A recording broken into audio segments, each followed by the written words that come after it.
তো এখন হচ্ছে রাত বাজে প্রায় 11টা। তো সবাইকে যে বলাই দা, ওনার সাথে পরিচয় হয়নি, উনি আমার বড় ভাসুর, মাত্র আসছে ওনার কাছ থেকে।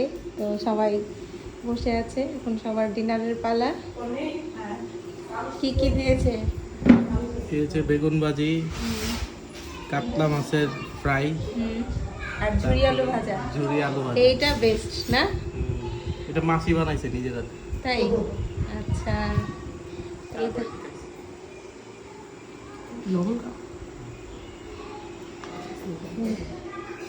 হচ্ছে আমার একজন বড় দিদি ভাই, তন্নি দিদি ভাই সবাইকে দিচ্ছে। আর সম্পা পালাইছে, আর ওরা হচ্ছে খেলতেছে খেলতেছে।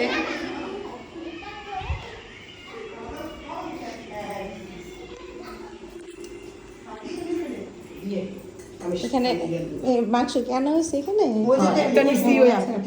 যে মাংস, এখানে গুঁড়া মাছ, পরপর ডাল, সালাদ।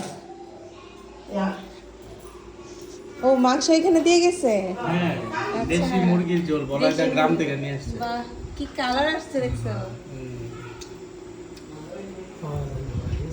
ভাইয়ারা কত কষ্ট করতেছে ভাইয়ের লেগে। হ্যাঁ দেখছো, তোমার লেগে তোমার দুই ভাই কত কষ্ট করে। কষ্ট কি হলো? তুমি এর বিনিময়ে কি দিবা বলো? এর বিনিময়ে তুমি কি দিতে পারবে বলো? এগুলা কি ধান না? সব ধান না নাকি চাল? ও ধান ভাঙায় চাল করে নিছেন।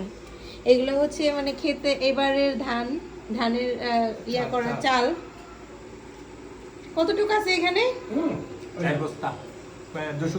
200 কেজি, প্রায় 200 কেজি চাল। মানে সারা বছর আর চাল কিনতে হয় না। আরো এটা বিশাল একটা ব্যাপার। খাও সবাই মিলেমিশে। এই যে এটা হচ্ছে আমাদের আরেকটা পুরি। তো সবাই খাওয়া দাওয়া করো, আর আমি দেখি। আজকে আমি সার্ভ করবো না, আমি খালি দেখবো।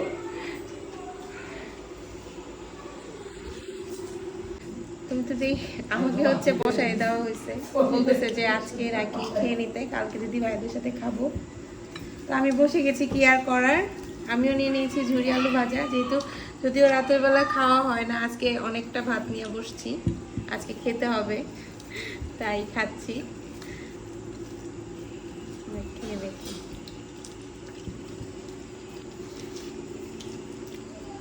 এই আলু ভাজা হলে আর কিছু লাগে?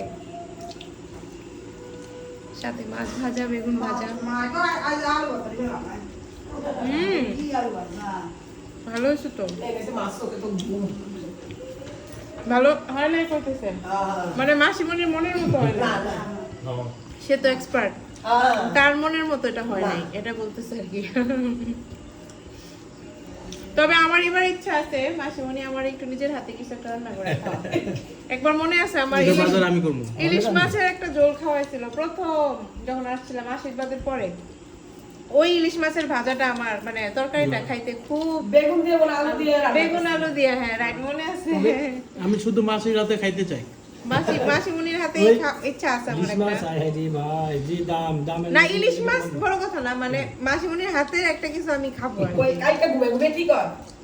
মানে আমি এনে দিব মাসিমণি রান্না। আচ্ছা, মাসিমণির বড় মাছ বলতেছে ভালো লাগে না, গুড়াগাড়া মাছ পছন্দ করে। তুমি যদি বাজারে যাও কি আবার তোমার ওই ইলিশ মাছ হইলে একটু হইলো তারপর একটু পছন্দ করে। আচ্ছা তাহলে দেখো পাকে পাকে তোমার যদি নারকেল দিয়ে রান্না করি এটা খাইবো। উদয়রুমে করে মাছ তো গুড়া বিড়া আইতেছে, আমরা বুঝছি তো। আমি কইতেছি যে মাসিমণি এবার চলেন আমার সাথে ঢাকা। ও বাবা গো, ও মা গো, আমি যেতে পারতাম না, আমার শরীর খারাপ হয়ে যায়। আর গরু আছে, গরুর চিন্তায় তার মাথা গরম, সে গরু রাইখা কোথাও যাবে না। এখন কই ঘুমাই গেছে? গরুর একটা রাশি আছে। মাসিমণি ঘুমাই গেছে, মাসিমণি খুব তাড়াতাড়ি ঘুমায়, খাওয়া দাওয়া করে খুব সকালে উঠে, যার কারণে একটু তাড়াতাড়ি ঘুমায়া যায় এই আর কি। তো সবাই ভালো থাকবেন, সুস্থ থাকবেন, কালকে আবার দেখা হবে যে কোনো একটা ব্লগে। অনেকগুলো ব্লগে, সরি। Tata, good night.